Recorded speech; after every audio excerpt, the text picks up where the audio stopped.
बहुत बड़ी खबर सामने आ रही है। रक्षा मंत्री राजनाथ सिंह ने बड़ी बैठक बुलाई है।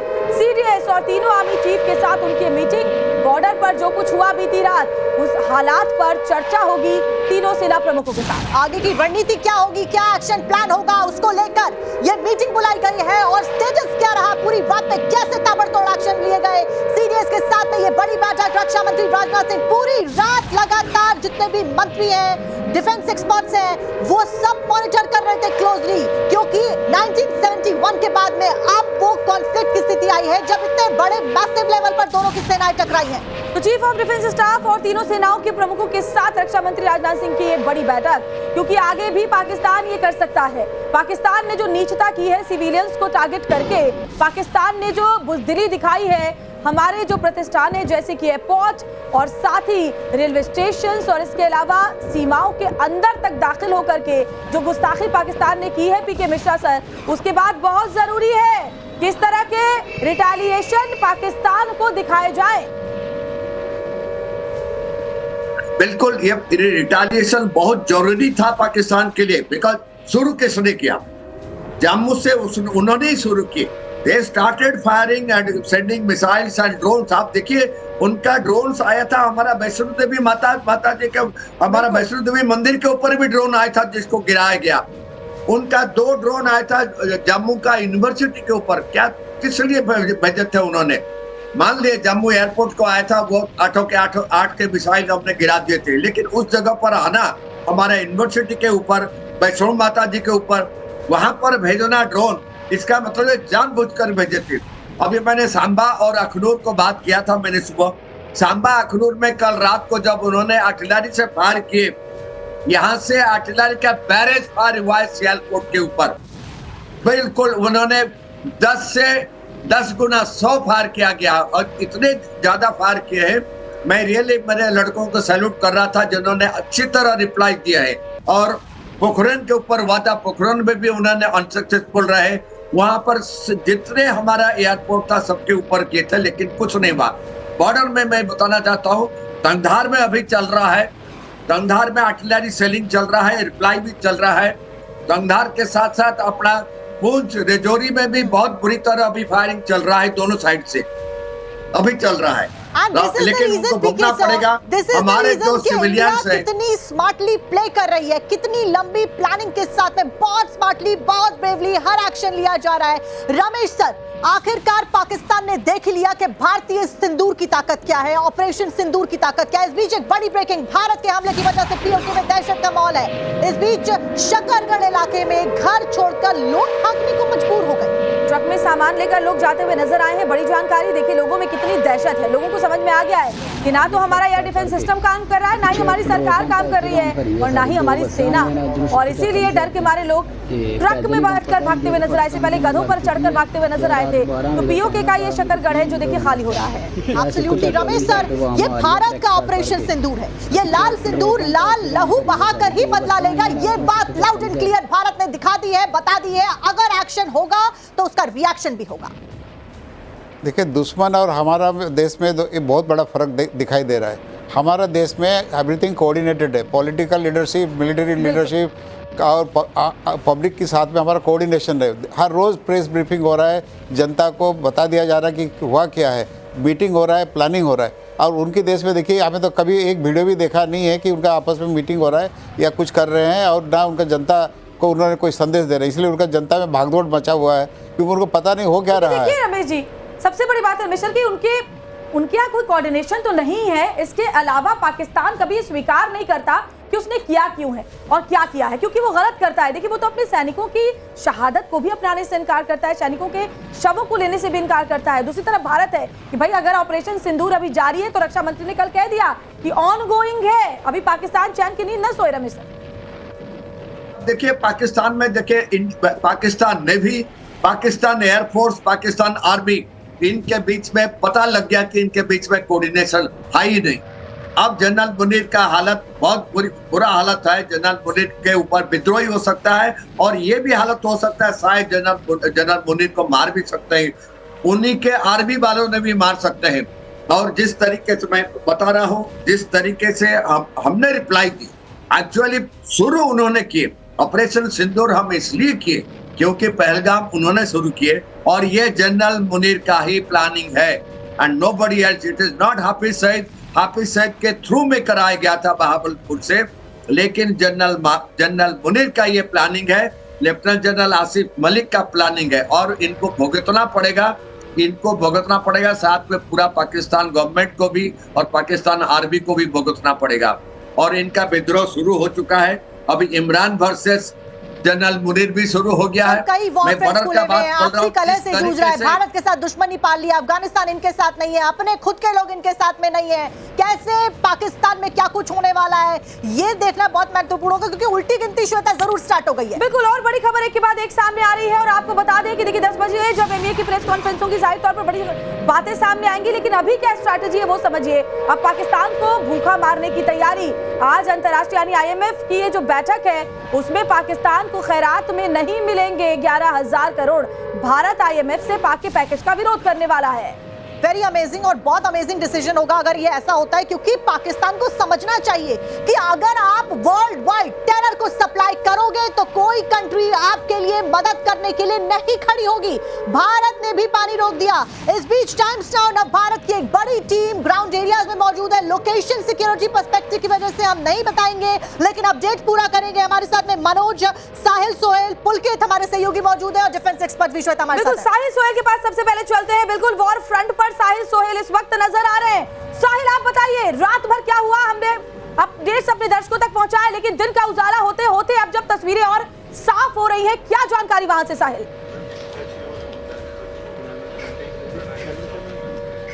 देखिए, रात में लगातार गोलाबारी हुई। लाइन ऑफ कंट्रोल के तमाम इलाकों में पाकिस्तानी सेना ने सिविलियन पॉपुलेशन को निशाना बनाया और गोलाबारी के साथ साथ स्नाइपर राइफल्स का भी इस्तेमाल हुआ सिविलियन आबादी की तरफ। मैं आपको तस्वीरें दिखाना चाहूंगा कि किस तरह का इम्पैक्ट यहाँ पे जो है वो देखने को मिला। सबसे पहले ये आप देखिए हमारी ही गाड़ी है जिसका ये नुकसान हुआ है। यहाँ पर हमने 3 स्नाइपर राइफल्स के जो राउंड्स है वो लिए हैं और उनको फिलहाल पुलिस ने लिया है। यहाँ पर जो हमने पिकअप किए थे, ये देखिए बीच रोड पर यहाँ पर ये जो स्नाइपिंग हुई है, स्नाइपर का शॉट यहाँ पे लग गया है, इसके साथ एक और लग गया है। और इसी तरह से इस रोड पर बहुत सारी जगहों पर जो है स्नाइपर राइफल्स का इस्तेमाल किया है पाकिस्तानी सेना ने अपनी पोजीशन से सिविलियन आबादी की तरफ। एग्जैक्ट लोकेशन हम नहीं बताएंगे सुरक्षा के कारण, लेकिन उसके कारण जो है हमारी गाड़ी का भी यहाँ पे नुकसान हुआ है। इस पूरे इलाके में जो सिचुएशन है वो काफी टेंस है। लगातार जैसा कि आपके पीछे में देख पा रही हूं कि पूरा रेजिडेंशियल एरिया है, मार्केट एरिया है, दुकानें हालांकि बंद मुझे नजर आ रही है। लोकेशन हम बताएंगे नहीं, लेकिन टाइम्स नाउ भारत की गाड़ी को भी पाकिस्तान ने टारगेट किया, उसके ऊपर भी शेलिंग आकर गिरी है। बहुत बड़ी खबर इस बीच हम आपको बता रहे हैं। और खबर एक बड़ी आ रही, दीनम वैली में भारत की गोलाबारी। भारतीय सेना ने रात भर गोले बरसाए हैं तो भारत की तरफ से करारा जवाब पाकिस्तान को सुनाई दे रहा है। अंधेरे में धमाकों की आवाज आपको सुनाएंगे। उसके बाद साहिल का फिर से रुख करेंगे। वो ग्राउंड जीरो से वॉर फ्रंट से तस्वीरें हम तक पहुंचा रहे हैं, लेकिन ये जरा आवाज आप सुनिए। ये कोई सूरत है, ये सूरत हाल है। ये दरख्त चंद फुट के फासले पर यहाँ पे रिहाइश। रात के वादी नीलम के मुख्तलिफ इलाकों में और साहिल तो जुड़े हुए हैं, पुलकित नागर भी हमारे साथ जुड़े हुए हैं। पुलकित भी वॉर फ्रंट पर मौजूद हैं और तस्वीरें लगातार हम तक पहुंचा रहे हैं।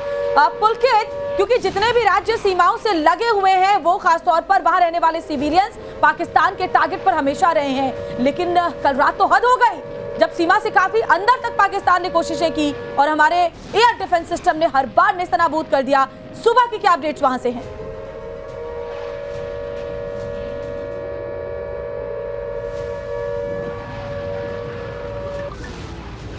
पुलकित,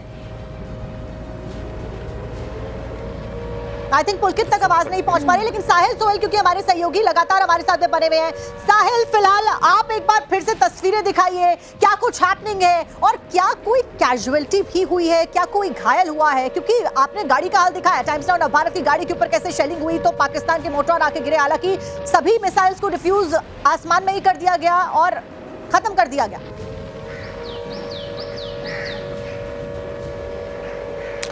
देखिए, रात के दौरान जो लाइन ऑफ कंट्रोल पर गोलाबारी हुई, उसके कारण एक महिला की मौत इस इलाके में हुई है, जबकि 5 से 6 लोग जो है वो घायल हुए, जिनको गवर्नमेंट मेडिकल कॉलेज बारामुल्ला भेज दिया गया है। कई प्रॉपर्टीज को नुकसान हुआ है। लाइन ऑफ कंट्रोल के कुपवारा सेक्टर में कई घर जलकर राख हुए हैं। तस्वीरें फिर एक बार आप देखिए, ये जो एरिया है रेजिडेंशियल एरिया है, और इस रेजिडेंशियल एरिया को भी टारगेट किया गया, निशाना बनाया गया।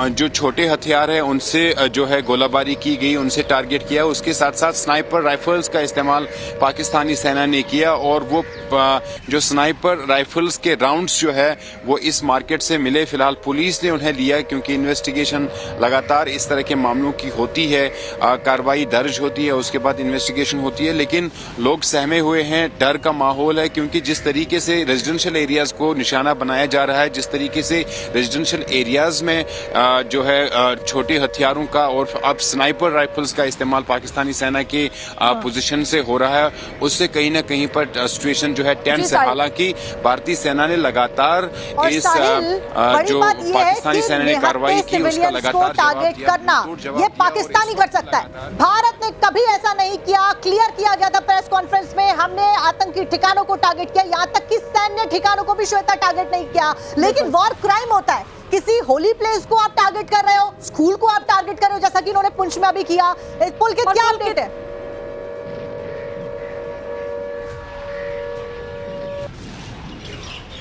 बोले पुलकित।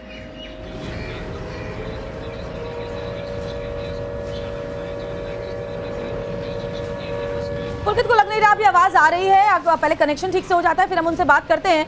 लेकिन देखिए, भारत के हमले में पाकिस्तान के कई बड़े शहर धुआं हो गए हैं, क्योंकि जैसे ही पाकिस्तान की तरफ से कल कोशिशें की गई, उसके बाद भारत ने करारा जवाब दिया।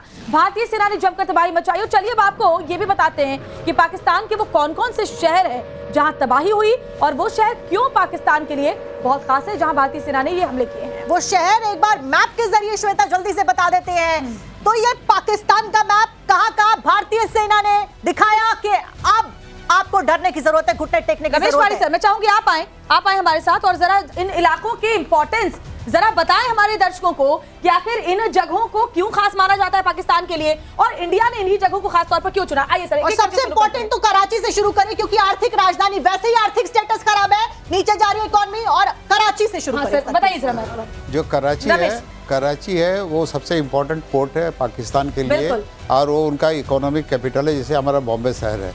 तो और अभी हमारा इंडियन नेवी ने पूरा वहाँ पे जो अरेबियन सी है उस पर ब्लॉकेड कर रखा है, और ये बड़ा टारगेट जब हुआ तो उसमें इकोनॉमिक ब्लॉकेड भी हो जाएगी, और उसमें जो आपने बताया भूखा मरेगा, तो उनका जब ऐसे भी उनके पास पैसा नहीं है वो भी बंद हो जाएगी। शेखुपुरा बहुत इंपॉर्टेंट है, शेखुपुरा आतंक का पूरा अड्डा गढ़ रहा है, उसके बारे में जरा बताएं। ये देखिए, वहाँ पे ये जितने भी आप टारगेट रखे हैं, ये सब उनका टेररिस्ट इंफ्रास्ट्रक्चर यही सब है। उनका पाकिस्तान आर्मी, और पाकिस्तान आर्मी भी टेररिस्ट आर्मी है, तो ये भी एक बहुत बड़ा सेंटर है। यहाँ से उनका ट्रेनिंग भी होती थी, और उसमें पाकिस्तान आर्मी की अंडर में उनका सब कुछ होता था।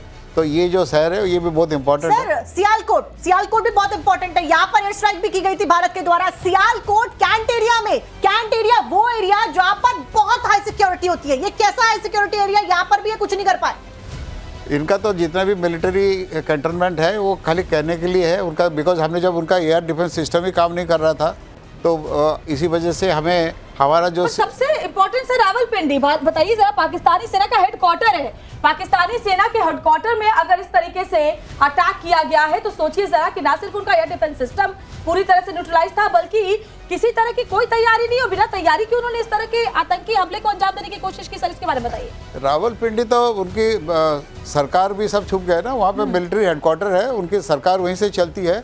और देखिए कितना पिन पॉइंटेडली हम रावलपिंडी पहुंच गए, और हमने उनका वो स्टेडियम भी कल ड्रोन में ध्वस्त किया। दूसरा सबसे बड़ा शहर सर आपके पीछे लाहौर, जो पॉइंटेड है, मैप दिखाते हैं। लाहौर के लिए भी कहा जा रहा है बहुत इंपॉर्टेंट लोकेशन पाकिस्तान के लिए, उसको भी अटैक कर दिया। 71 वार में भी हम लोग लाहौर तक पहुंच चुके थे।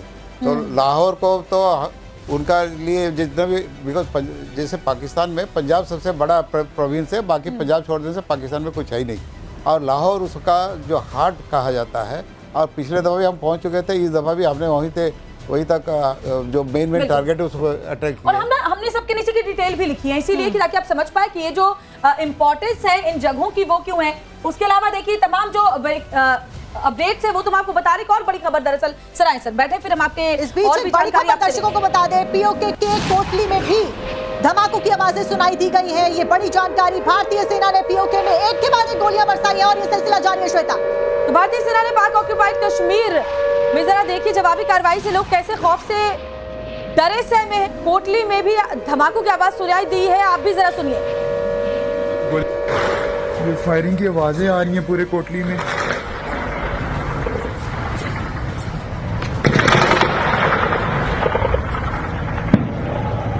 गोले पड़ना शुरू हो गए गाइस।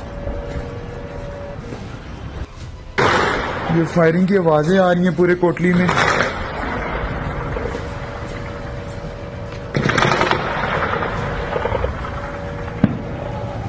गोले पड़ना शुरू हो गए गाइस। ये फायरिंग की आवाजें आ रही हैं पूरे कोटली में।